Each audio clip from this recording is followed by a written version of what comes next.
May y'all please be seated, please? When I walked into the chapel this morning, I had a mission. I was going to get past the chapel wardens in this uniform. So I quickly attempted to do up my top button, pulled up my tie as short as I could, pulled down my skirt as low as I could, and pulled up those nice little knee highs. Didn't make eye contact. And then chapel warden stopped me in my tracks, looked me head to toe and said, "Your shoes are on the wrong feet." I looked at him, looked down, looked at him, looked down, and said, "No, they're not. They're the only feet I have." Hello? Bonjour, konnichiwa, annyeong. From that little cheesy icebreaker, I most likely made one person in this room smile. And from that one smile, he or she most likely feels a lot better about themselves. Because when you smile, you feel like you're letting everything go. You feel like $1,000,000. Actually, you feel like $1,002,000 to be exact. It's an incredible free amusement tool, quality of look. Because when you smile, you feel like you're living the good life. Now, I don't mean the Kanye West, welcome to the good life of champagne, taking away T-Swift awards, and wearing $100 clothing with the best meals. No, not at all. Because today, I'm going to talk about living your good life and how it's different for everyone around the world. I know you're privileged by sitting in those comfortable wooden benches with your tie so tight that you're most likely going to go into a panic attack in about 10 minutes. And since it's been over a minute into my speech so far, you're most likely debating whether closing your eyes and taking a little nap. But here's the secret, the thriller, the twist. You're actually living the good life as I speak. In fact, at the little heart-to-heart discussion with you guys, you're most likely going to come to an epiphany and realize how your good life tastes. So please, bear with my high-pitched voice and improper grammar for a bit, because there's no right or wrong answer to the good life. In fact, there isn't any Google, dictionary.com, Yahoo, or answer.com definition. Believe me, I tried numerous times, and all I get are these gyms across Canada. To start off, for everyone presently in this beautiful John Bell Chapel, you must likely know me as the hockey player. In fact, my first day here in grade 10, when someone would ask me where I'm from, I say, I, Anissa Francis Marie Gamble, am from Fredericton, New Brunswick, Canada. I then would get a reply saying, "Oh, you're a hockey player."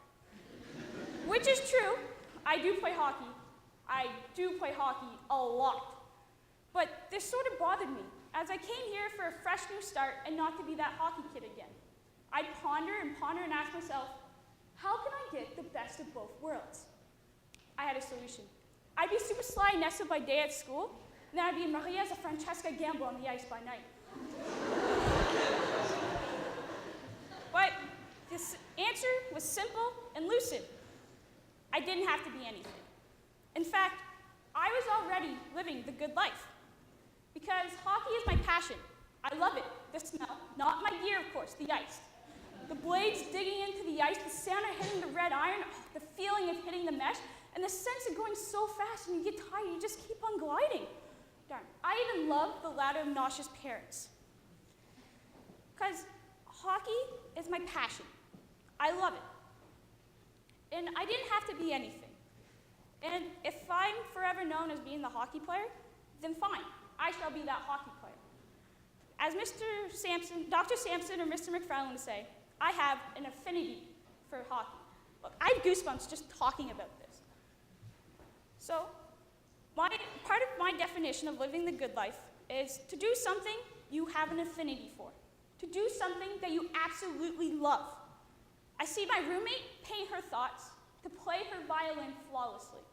I see my friends sing as if no one is listening, to dance with no strings attached, to act as if they're alienated at birth, or to study beyond the book. Do what you love, stick with it, and have an affinity for it. Go beyond the first ionization energy and go for infinity. When I was a young chap, I'd eat all the cookies in the cookie jar. I'd throw fits about doing my homework and ask for a new softball every week because A, I'd lose it, or B, I'd burst it. Like many young kids, I took everyday things for granted. I still do at times, subconsciously, where to this day I try to improve this flaw. Although, I remember a day where my my life changed for the better and worse. I remember it so lucidly. I was 8 years old, and my parents came and dragged me out of the pool during a class field trip. I was skeptical, I was confused, and I was extremely furious because it was my time to go down the water slide and I had to leave. Rattled. 5 hours later, with damp hair tips, I was diagnosed with type 1 juvenile diabetes.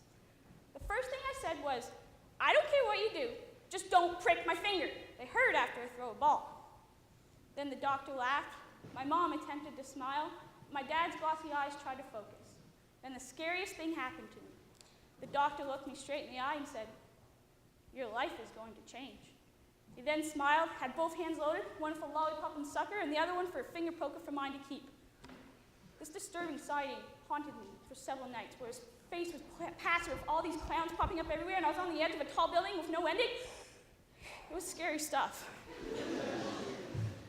I then went home, packed up my stuff, and started my training camp 101 for diabetes. I was given one needle by my nurse, and never to this day let another human being give me my dose of insulin. I'd whine and complain and ask, why me? The nurses had to chase me down the hallway and find me. I guess they didn't like the game of hide and go seek like I did. Then I was introduced to Chris. Chris was a 17-year-old boy who had broken his leg very badly and was in the hospital 2 days before me. We would make some awesome toys, and he'd teach me what my mother always tells me when I get hurt, to suck it up. He couldn't use his leg, therefore days were spent playing Nintendo 64. He told me how he would never be able to play any sports again involving his legs. No hockey, no soccer, no field hockey. But that was okay, because there was other alternatives, such as wheelchair basketball or rowing that he could do. And that was fine as long as he could stay active.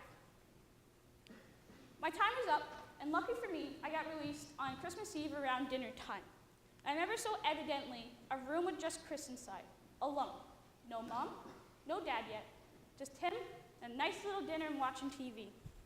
And I asked him, are you going home for Christmas? How is Santa going to find you in the hospital? There's no chimney. How are you going to eat your presents? He smiled and said, Merry Christmas, Anissa. I never saw Chris ever again. I eventually, over the years, learned the moral of the story, because every story has a moral, or else it isn't a true war story. But as I was open to reality and learned that diabetes was my curse, if I complained, I'd let the disease control me.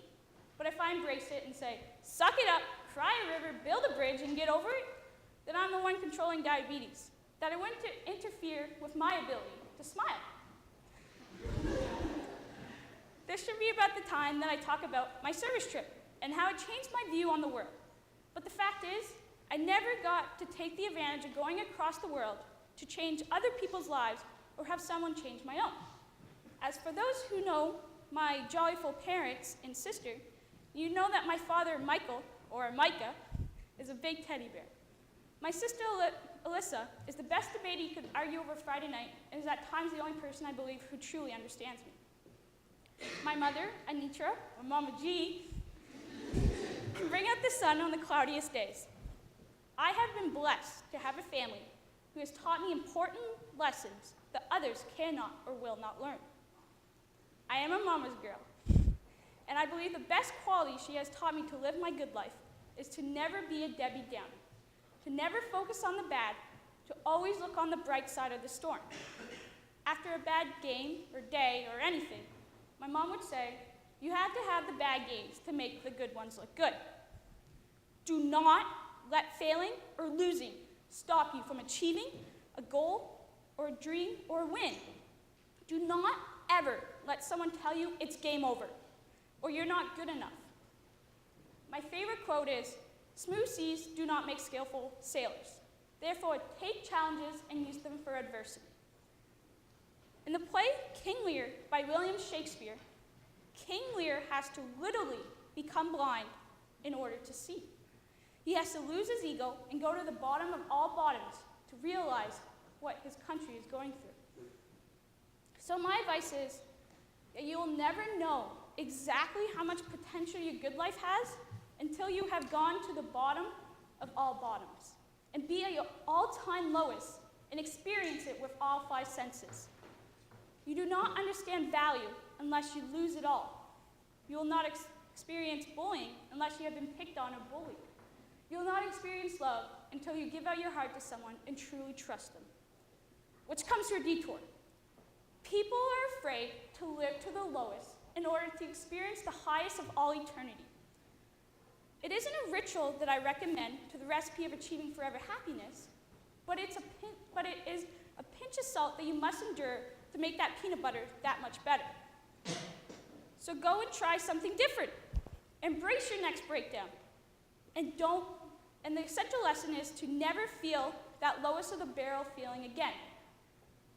Because you never learn unless you make a mistake. Friends are like hammocks. They're there to support you and keep you swinging.